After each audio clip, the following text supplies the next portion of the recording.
Hi guys, and welcome back to my channel. The case I'm going to be looking into today is a solved case of the notorious Golden State Killer.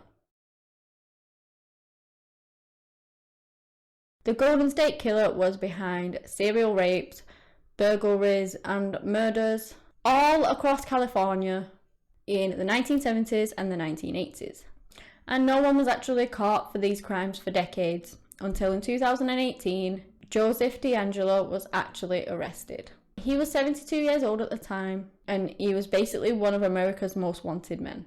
I'd just like to give my normal disclaimer, I don't mean any disrespect to anyone I'm going to talk about today. The information I've gathered is off the internet, and I've made this video for educational purposes.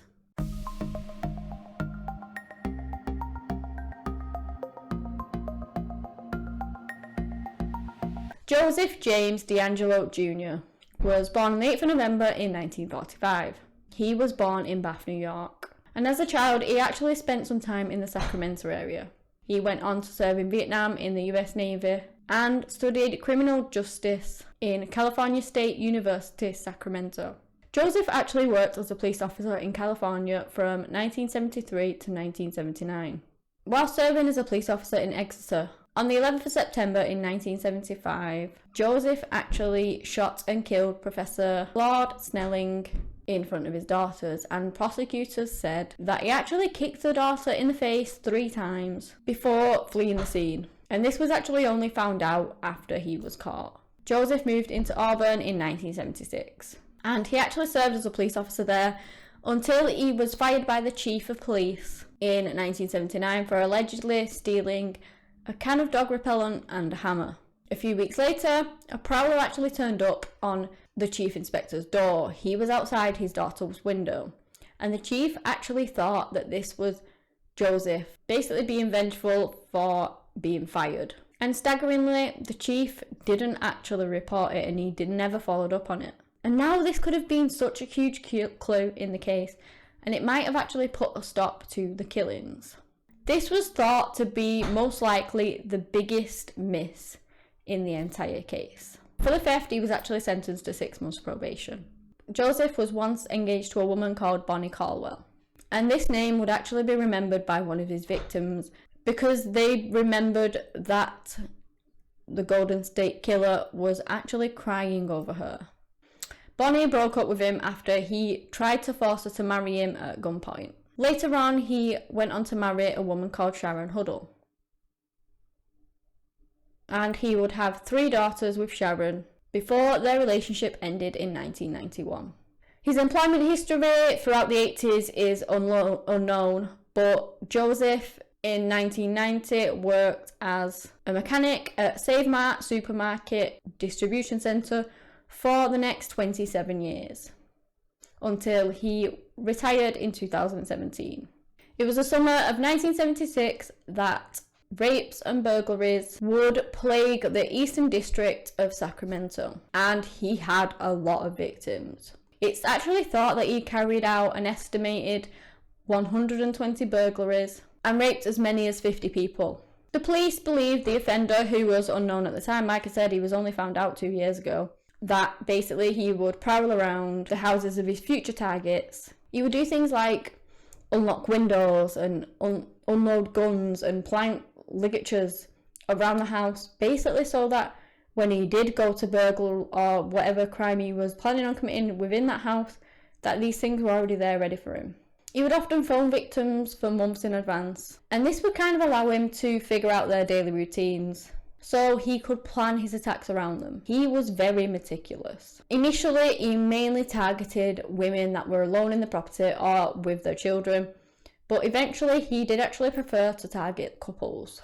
So he would break into people's homes, he would basically pry open windows and doors while they slept. He would wake his victims up with a flashlight and threaten them with a handgun. He would tie them up with things like shoelaces. Like I said before, sometimes these would be used which he'd actually planted himself.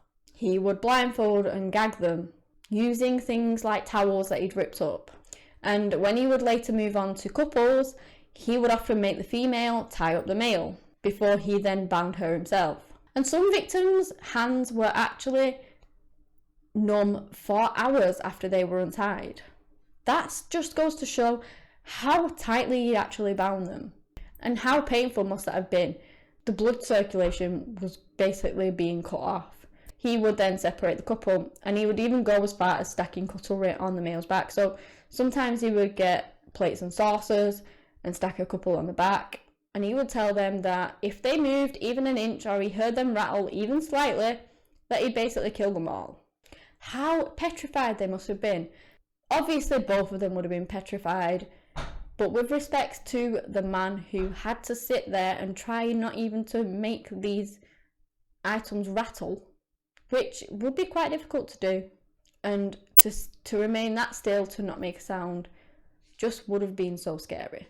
And the women he often took to the living room where he would rape them, often multiple times and often for hours on end. And they must have been terrified. He would steal things like jewellery, people's identity documents, cash, coins, and sometimes he would even spend hours in their homes. He would eat their food, drink their beer, and most of the time his victims wouldn't have even known when he left. Sometimes they thought he'd left, and he would jump out from the darkness and basically scare them, and they thought that he had gone when he actually hadn't. Now, when he actually did leave, they also didn't know that, because he would often just sneak away without making a sound, and again, they wouldn't even know that he was no longer in their house. Joseph would actually commit all these crimes within so many different counties. And these counties of California were places like Sacramento, Contra Costa, Stanislaus, San Joaquin, Alameda, Santa Clara, and Yolo. And he was linked to hundreds of incidents of burglary, vandalism, peeping, stalking, and prowling. One of his victims, Jane Carson Sandler, actually described her encounter with the infamous killer in 1976. She would have been at the time his 5th rape victim. She basically described that her husband was leaving the house to go to work, and her 3-year-old son had actually come into her room and got into bed with her so that he could cuddle her. Next thing she knew, there was a flashlight beaming down the corridor, and this person was running down the hall towards her. All of a sudden, there was a man wearing a ski mask directly in front of her, holding a large butcher's knife. She really didn't have any time to react. Before she knew it, he had tied up Jane and her son with shoelaces. He also gagged and blindfolded them both. She didn't actually know what his intentions were until he untied her feet, and she was terrified. He went on to sexually assault her. Then he went on to raid her cupboards, and he spent around about an hour there. She must have been so terrified, not only for herself but for her son. And then he simply left. The whole community were absolutely terrified, and people would put things like extra locks on the doors just to try and make sure that they weren't the next victim. This man was also known by various different names by the media, and he was actually responsible for 3 crime sprees. Initially, authorities did think that the crimes that were committed across the different counties were actually committed by different people, and this is why he was given different names. In San Joaquin Valley, he was known as the Visalia Ransacker, before moving to the Sacramento area, where he became known as the East Area Rapist. And this was linked to additional attacks in Contra Costa County, Stockton, and Modesto. Joseph committed serial murders in Santa Barbara, Ventura, and Orange counties, where he was known as the Night Stalker. And later on, this would be changed to the original Night Stalker due to the serial killer Richard Ramirez also being called the Night Stalker. Joseph is believed to have threatened and taunted victims in phone calls and possibly even written communications. So basically, he really enjoyed to cause as much terror and as much fear as he possibly could, and would, like I said, taunt victims, and he just seemed like he really enjoyed making people petrified. Everyone was frightened, everyone was a suspect. People would even do things like sleeping in shifts. It's believed widely that he did choose his victims by random prowling. Basically seeing someone as he was out and following them home, or whilst out driving. And in the aftermath of his crimes, he would actually taunt them. He would call them sometimes weeks, months later, kind of in a hushed tone, saying things like, "Do you remember me?" And then whispering, "I'm gonna kill you." And some of his victims still actually have the recordings of these messages. It must have been horrible for these victims. So initially say that they were raped, then to carry this on months later of him constantly ringing them in hushed tones saying, I'm gonna kill you. They just must have been so scared and frightened for basically their lives. He would ring them to keep his torment going, which is a very, very cruel thing, additionally to the crime he committed initially, to then carry it on.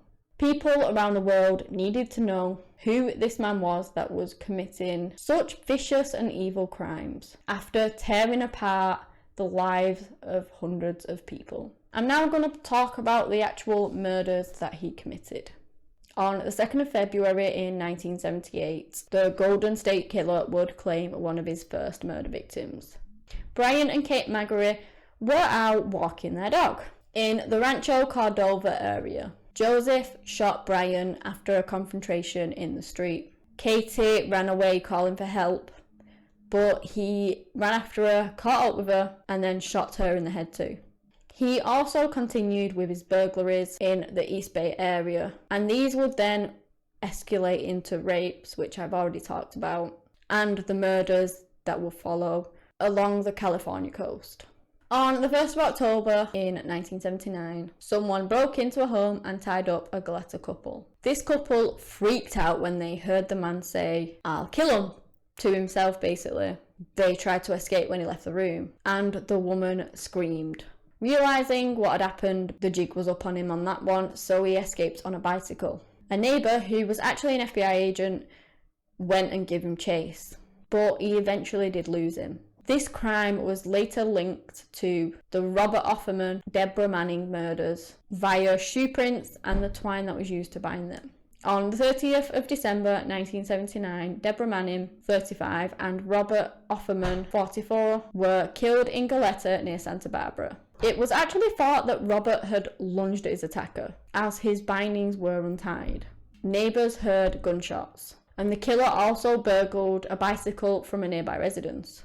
On the 13th of March 1980, Lyman Smith, 43, and Charlene Smith, 33, were found murdered in their Ventura home. And they would actually be found by Lyman's 12-year-old son, which is absolutely horrific to find your father and murdered in such a way. It must have been so scarring and so upsetting for this young lad. Charlene had been raped, and they'd both been bound at their wrists and their ankles with a drapery cord. The pair were actually beat to death with a log on a wood pile at the side of the house. An unusual Chinese diamond knot was used on Charlene's wrists, and the same knot was actually used in a Sacramento East area rapist attack. The murderer was actually briefly given the name Diamond Knot Killer. On the 19th of August 1980, Keith Eli Harrington, 24, and Patrice Briscoe Harrington, 27, were found murdered in their home. They had been bludgeoned to death, and once again, Patrice had been raped. There was evidence that they had been tied up, but there was no evidence of this left at the scene, and there was also no murder weapon found. On the 6th of February in 1981, 28-year-old Manuel Witten was found raped and beat to death in her Irvine home. Her body had signs of being tied up, but again, no ties were found and no murder weapon was found. Manuel was married, but was actually alone at the time of her attack as her husband was in hospital. On the 27th of July 1981, Gregory Sanchez, 27, and Cherry Domingo, 35, became the original Night Stalkers' 10th and 11th murder victims. Gregory wasn't actually bound. He had suffered a gunshot wound to his cheek before he was once more bludgeoned to death with a garden tool. The attacker had actually snuck in through a small bathroom window. It was believed that the reason that he wasn't tied up was that he realised who this person was that was breaking into his home, and he actually lunged for him and tried to fight him off. He knew that this man would tie up his victims, so to try and prevent that, he basically tried to tackle him. Charlene was found with bruises on her wrists and ankles, indicating that she'd also been tied up. She had been raped and bludgeoned. A small piece of shipping twine was actually found near the bed. On the 4th of May 1986, Janelle Lisa Cruz was found murdered in her home. Her family was actually on vacation at the time. She was once more raped and bludgeoned and it was thought that it was actually her stepfather's pipe wrench was the actual murder weapon, which was later reported as missing. This was his last known crime. Police didn't really link all of the cases initially, but eventually they were linked over DNA. The police investigated. They pulled in numerous suspects, which were cleared through DNA evidence and other investigative methods. They did so many things over the years, but eventually the case would go cold. And it would stay that way for decades. In 2001, after testing the DNA, it actually indicated that the East Area rapist and the original Night Stalker were basically the same person. They profiled him, they held press conferences, and Joseph would actually attend these press conferences on occasions. I think that it was a power thing with him. Basically, they had no idea who he was, and he probably revelled in that. They put out rewards for his capture, and eventually he would be dubbed as the Golden State Killer. Obviously, all of these crimes would have been linked with DNA, so they knew it was one man, so they gave him this name, and it would heighten awareness of the case. He was basically really good at what he did. He was free for so long. The police, with all of their technology, couldn't actually find him for decades. He was described as being a very smart man. And the fact that he used to be a police officer kind of did aid him in his crimes. He knew how the police would respond to the kinds of calls that were coming in. And that basically would allow him things to enable him to do things like park his car at a safe distance and go a certain route, so that he would be able to escape and basically get away. The first 44 rapes and 2 murders were actually committed whilst he was still a police officer. Finally, they did learn his identity, and the way in which it was learned was through genetic genealogy. So the breakthrough came in late 2017 when one police officer, Paul Hulse, who'd basically been looking into and trying to identify this man for over 20 years, put his DNA through kind of an ancestry site where you send off your DNA and you try and find long lost relatives, things like that. So they did have DNA evidence of the killer on pretty much all of the crime scenes, but that DNA wasn't actually in their system, so they couldn't identify him. He then put it through the system in the hope that one of his relatives had their DNA on file and they could backtrack through that. And within a day, the results had come back, and he had a list of possible relatives of the Golden State Killer. The results of this pointed to Joseph DeAngelo, an elderly man who was basically leading a double life and was thought to be a normal man by his community. Authorities then proceeded to collect discarded DNA from Joseph, which then allegedly proved to be a match to the DNA from the Golden State Killer's crimes. So they basically did things like, I don't know the specifics, but possibly a tissue with his blood on, maybe he cut his finger and he discarded it and then they picked that up, maybe a cup with his fingerprints on, things like that. That's the kind of things that they took to get this DNA. And despite the years of investigations and the thousands of tips, his name wasn't even known to the law before this point. And he would be the first public arrest which was obtained through genetic genealogy. And they would go on to use this in other cases because it proved to be so successful. On April 24th, 2018, the 72-year-old Joseph DeAngelo was arrested.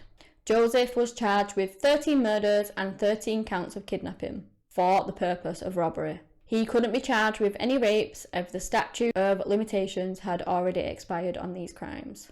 In March 2020, Joseph DeAngelo basically offered to plead guilty in exchange for a life sentence. Prosecutors initially turned down this deal as they wanted to seek the death penalty. But in June 2020, news reports stated that an agreement had been reached for Joseph to be spared the death sentence in exchange for pleading guilty. The plea deal also included that he would admit to multiple uncharged acts, including the rapes, which were then described in horrific detail by prosecutors. On June 29, 2020, Joseph DeAngelo pleaded guilty to 26 charges and was sentenced to life in prison without parole. I really did find this case really interesting, and I was actually so shocked that after all this time they did manage to find out the identity of the Golden State Killer. There's so many cases out there that never ever get solved, that possibly the murderer has since passed on. It's been that many years. And this could have been the case with him because, again, he was 72 at the time of his capture. He was an elderly man. If it wasn't found then maybe his identity would have gone under the radar for years to come. And he may have even passed away and never served justice for what he actually did. He'd gone under the radar of the police for these horrific crimes for over 40 years. And there are so many monsters that actually do get away with the crimes that they've committed. Joseph managed to commit these crimes and pretty much live out his life, or at least the majority of his life, before he was even caught. And he will spend the rest of his natural life in jail paying for what he did all those years ago. If you have any other cases you'd like me to look into, please do let me know. Let me know if you would like your name mentioned in the suggestion and I will look into them for you. But anyway guys, that's all I have today on the solved case of the Golden State Killer. Thank you so much for watching, and until next time, bye!